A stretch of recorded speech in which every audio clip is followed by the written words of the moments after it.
Alright guys, today I'm going to be showing you how to enable controller support on Dota 2, right? And right now I have a DualSense controller hooked up wired to my PC. And in order for this to work, you got to do a few steps, right? So first one is to make sure your controller is detected by Steam and it's using a Steam input. So you can see here the config loaded is keyboard, WASD, and mouse, right? And let me bring this up. And you can see here, I can use my my controller. I'm using the right stick right now to move the mouse around, but it won't. It's not the gamepad, right? So if I do this, right? Oh, there we go. We go to create a custom lobby here. We're going to start game, and you're going to see real quick what I mean, right? I'm gonna pick Abaddon. Oops. We're gonna skip ahead. You're gonna see here that there is no gamepad instruction at the bottom here, right? So I can move around, I can do this and that, but there's no gamepad instruction at the bottom, right? So if you were savvy enough, you can probably get this to work, simple as it is, but that's not what the new update enables. What the new update enables is full controller support. Now this will work with any controller that you have, PS4, Xbox, PS5 controller, Switch Pro controller, probably the Joy-Cons. So let me show you how to get that set up, right? First, what you want to do is you go to your settings, go to options, advanced options, and you make sure that down here, enable experimental controller support is on, that this checkbox is lit up in blue, right? And what that's going to do is that's going to make it so Dota accepts the gamepad controllers, right?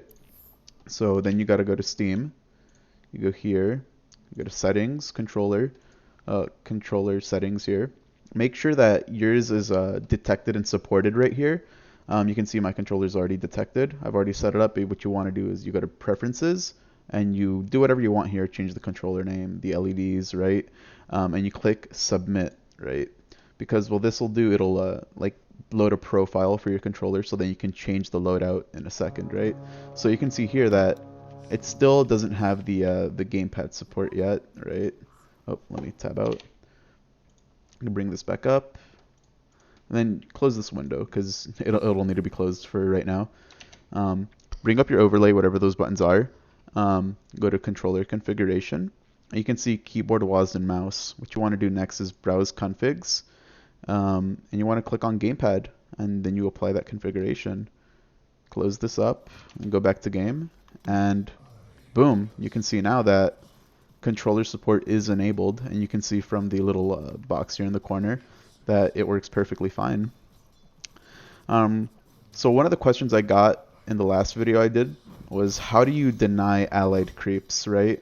And I'll show you here. You click up left trigger, or left bumper, I guess. Yeah, left bumper. I'm gonna wait for this creep to get low enough on HP, and boom, deny him, right? I'm gonna kill this guy. I'm gonna kill that. Nope. All right, whatever. I'm gonna deny that guy. Oh, missed it. But you can see here that is how you do it, right? If I want to level up a spell, I press the down arrow, and then it'll highlight the spell. So for spells, right? So on Abaddon, you can use his Q on enemies or on allies. If you want to use it on an ally, you gotta press the the left trigger. God, I don't know why it's going to those creeps with full HP.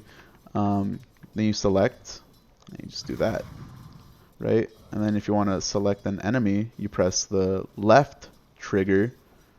Oh God, that's so difficult.